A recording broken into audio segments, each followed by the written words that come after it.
সুস্থতা সৃষ্টিকর্তার বড় নিয়ামত তো সুস্থতাই, তাই না? সুস্বাস্থ্য বা রোগহীন দেহ আমরা সকলেই চাই।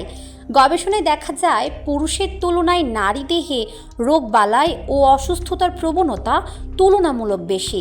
নারী দেহে নানা সময় অযত্নে কিংবা পরিচর্যার অভাবে জটিল রোগ বাসা বাঁধে। কখনো বা চিকিৎসার দ্বারা সারে, আবার কখনো কখনো মরণ ব্যাধিতে আক্রান্ত হয়ে মৃত্যুর পথে ধাবিত হতেও দেখা যায়। এমনই একটি মরণ ব্যাধির নাম ক্যান্সার। তবে ক্যান্সারের প্রসঙ্গ আসলেই এটি সৃষ্টির কারণও চলে আসে। টিউমারকে অনেক সময় ক্যান্সারের কারণ বলা হয়। আসুন জানি, টিউমার হলে কি ক্যান্সার হবে? সব টিউমারই কি ক্যান্সারের কারণ?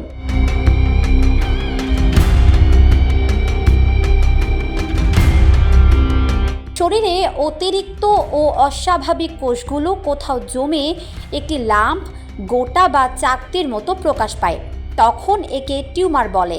টিউমার অস্বাভাবিক টিস্যুর একটি ভর, যা আগে থেকে বিদ্যমান শরীরের কোষ থেকে সুস্পষ্ট কারণ ছাড়াই উদ্ভূত হয়। এর কোনো উদ্দেশ্যমূলক কাজ নেই এবং এটি স্বাধীন এবং অবাধ বৃদ্ধির প্রবণতা দ্বারা চিহ্নিত করা যায়। টিউমারগুলি প্রদাহ বা অন্যান্য ফোলা থেকে বেশ আলাদা, কারণ টিউমারের কোষগুলি চেহারার এবং অন্যান্য বৈশিষ্ট্য কিছুটা অস্বাভাবিক হয়। টিউমার বিভিন্নভাবে সৃষ্টি হতে দেখা যায়, যেমন লিপোমাস, যা সাধারণত চর্বি কোষ দ্বারা গঠিত হয়। এনজিওমাস রক্ত বা লিম্ফ্যাটিক জাহাজ দ্বারা গঠিত হয়। অস্টিওমাস হাড় থেকে উদ্ভূত হয়। কন্ড্রোমাস, যা তরুণান্ত্রী থেকে উদ্ভূত হয়, এবং অ্যাডেনোমাস, যা গ্রন্থি থেকে উদ্ভূত হয়। সচরাচর আমরা টিউমার দুই ধরনের দেখি। এক ধরনের টিউমার শুধু এক জায়গায় বৃদ্ধি পেয়ে সেখানেই স্থির থাকে, এদের বলে বিনাইন টিউমার বা নিরীহ টিউমার। আরেক ধরনের টিউমারের ভেতর থাকা অস্বাভাবিক কোষগুলো রক্ত কিংবা লসিকা দিয়ে শরীরের অন্য অংশে ছড়িয়ে সেই অংশেরও স্বাভাবিক কাজে ব্যাঘাত ঘটায়, নতুন করে সেখানে টিউমার তৈরি করে। এগুলোকে বলে ম্যালিগনেন্ট টিউমার। এই ম্যালিগনেন্ট টিউমারকেই ক্যান্সার বলা হয়।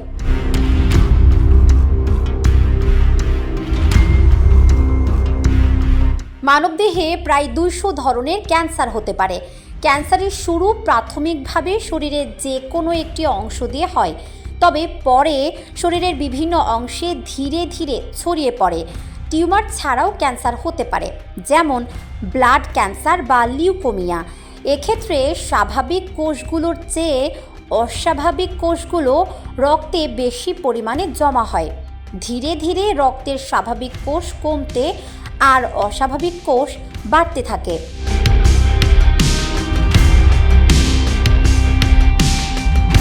কোলন বা অন্ত্র, খাদ্যনালী বা পাকস্থলীতে টিউমার না হয়ে ক্ষত বা আলসারের মাধ্যমে ক্যান্সার প্রকাশ পেতে পারে। মুখের ঘা ক্যান্সার হতে পারে। এসব ক্ষেত্রে আলাদা গোটা বা টিউমার দেখা দেয় না।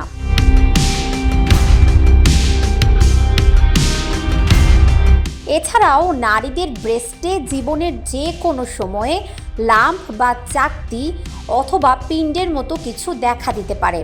এর সবই ক্যান্সার নয়, কোনোটি নিরীহ টিউমার বা ফাইব্রোসিস্টিক ডিজিজ। ক্যান্সার হলে টিউমারের সঙ্গে বাড়তি কিছু উপসর্গ থাকতে পারে, যেমন ওজন হ্রাস, অরুচি, ক্লান্তি, দুর্বলতা, জ্বর ইত্যাদি।